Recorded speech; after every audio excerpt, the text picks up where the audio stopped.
po, water sign, Cancer, Pisces, and Scorpio. Kumusta po kayong lahat? Okay, so water sign, maraming salamat po sa walang sawang pagsubaybay sa ating pong daily horoscope. And kung ikaw ay bago pa lang sa ating channel, mag-subscribe na po kayo. And i-click mo na rin yung ating notification bell para lagi kang updated sa ating mga bagong upload. And sa mga interesado guys sa ating private reading, wishing candle, cord cutting, ayan, i-message nyo na lang ako guys. Iiwan ko po yung link ng aking Facebook sa atin pong description box below. Okay? So, tignan natin guys. Focus ng energy po ng mga water sign ngayon. Focus ng energy po ng mga water sign. Focus po ng energy. So, meron tayo guys, death. New beginning, transformation, powerful movement. Okay. So, water sign, ito kasi guys, pag sinabing death, mabigat to eh. Okay, trauma, galit, hinanakit, na hindi nyo guys kayang i-let go. Madalas guys, nag-hold back pa rin yung mga water sign. Nandun kayo sa point na hindi nyo matanggap yung mga pagbabagong nangyayari or nagaganap. Pero ang sinasabi kasi dyan guys, new beginning to. Sabihin, kung nagkaroon man guys ng blockages sa inyo, kung nafe-feel nyo guys na parang ang bigat ng mga nangyayari sa buhay nyo, parang hindi nyo guys matanggap, parang may mga mahahalagang tao na inaalis sa inyo. Hindi yan guys ginawa or parang nangyari para lang parusahan ka. Inaalis sa inyo yung mga taong yan kasi may pagbabagong mangyayari sa inyo. Yun na nga guys yung new beginning. Or at least meron ka dapat guys transformation na ginagawa sa sarili mo. Okay? Para may baguhin ka sa sarili mo. So, isipin mo water sign, ano yung dapat mong baguhin sa sarili mo? Kasi nandito ka na eh. Huwag ka na guys mag-hold back. Hindi na makakabuti sa inyo yung mga sama ng loob, mga hinanakit na nararamdaman mo ngayon. Hindi na siya guys makakatulong. So, ano daw yung makakatulong dito, guys? Baguhin mo yung sitwasyon mo. Kung paano ka mag-isip. Kung paano mo itrato yung mga tao sa paligid mo. Or at least, meron ka mabago sa sarili mo talaga. Yun lang. Okay? So, baka hindi ka pa kasi aware dito, water sign, na nandun ka na sa new beginning. So, pag sinabi kasi guys, new beginning, talagang mafe-feel nyo eh, parang pabigat ng pabigat yung problema, tas parang mararamdaman mo yung mga bagong opportunity na dumarating. So, nakakabigla talaga kasi minsan hindi pa tayo ready na mag-detach sa mga bagay-bagay, pero nauobliga tayo. Okay? So, bagong cycle, kasi guys, ang buhay parang ano yan eh, parang laro yan.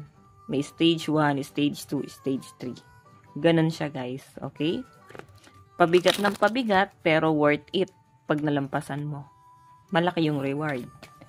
Tignan pa natin guys, overall energy. Meron tayong perseverance. Okay, daming humahadlang, ang daming conflict, pwedeng madaming gumugulo sa isip nyo. Okay, so meron tayo guys, disturbance.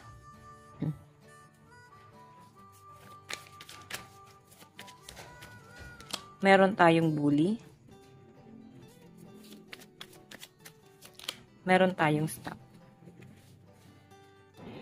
Okay, so water sign, kung makita mo, siguro may mga nagpapagulo sa isip mo, pwedeng trauma mo to, or pwedeng sa pinagdaanan mo. So, ito kasi guys, stop po, parang itigil mo na yan. Hindi na siya guys makakabuti sa inyo. Hindi na to makakabuti kung dadalhin mo pa siya dun sa pagbabagong paparating sa buhay mo, kasi tapos na to.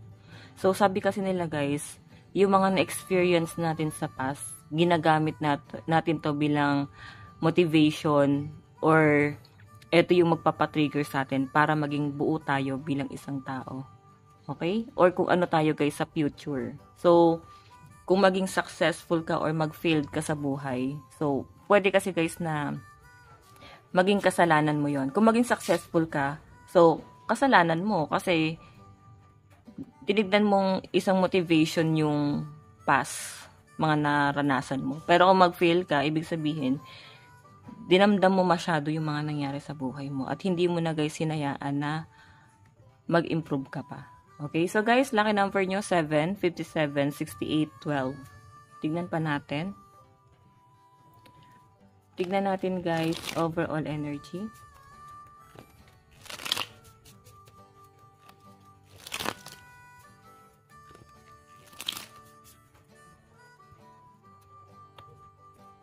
Okay.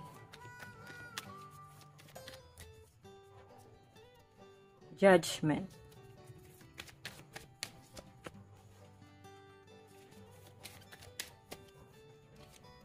Death and Ace of Pentacles. O, diba? Sabi ko sa inyo eh. Guys, kung makikita nyo, ito kasing judgment na to, ito yung kinakatakot mo. Okay? Ito yung nagiging hadlang mo. Yung madali kang i-judge ng mga tao, mabilis kayo guys, makapuna din. Kasi na-adapt mo eh. Na-absorb mo sa ibang tao. Pwede ikaw, nahusgahan ka, nabully ka. So, maaaring na-absorb mo yun guys. Kaya nga nandito na yung death. New beginning pa rin to guys. Huwag kang magpadala kasi ano to guys eh, distraction sa inyo. And nandito guys yung Ace of Pentacles. So, dahil nga sa pinagdaanan mo, kagaya ng sabi ko kanina, choice mo kung mag-fail ka sa buhay or maging successful ka sa future mo. Kasi ito guys, big amount of money. Okay, success. Ito naman guys, 4 of Cups. Regret to eh. So, wag mo na guys isipin pa yung mga regret mo sa buhay. Masyado mong dinadown yung sarili mo dito. Wag mo nang isipin yung mga bagay na hindi na guys makakabuti sa buhay mo. Wag mo nang dalhin yan. Wag mo nang dalhin yan sa future. Iwan mo na yan. Blockages yan eh. Okay, negative energy, hindi ka makakausad. Okay? So, tignan po natin, advice. Advice. Kasi ito guys, new beginning pa rin tong focus ng energy nyo. Death. Kasi ito death pa rin. Okay. Advice, meron tayong free will. Get out of your cocoon. So, umalis ka sa comfort zone mo. Okay, sabihin natin guys na, ay, nakikipag-socialite naman ako eh. So, I think ibang comfort zone to. Ito nga yung madalas pag-hold back mo sa mga trauma mo. Okay, so guys, ito lang naman po ang inyong reading bukas po ulit. God bless and love you all. Bye-bye po.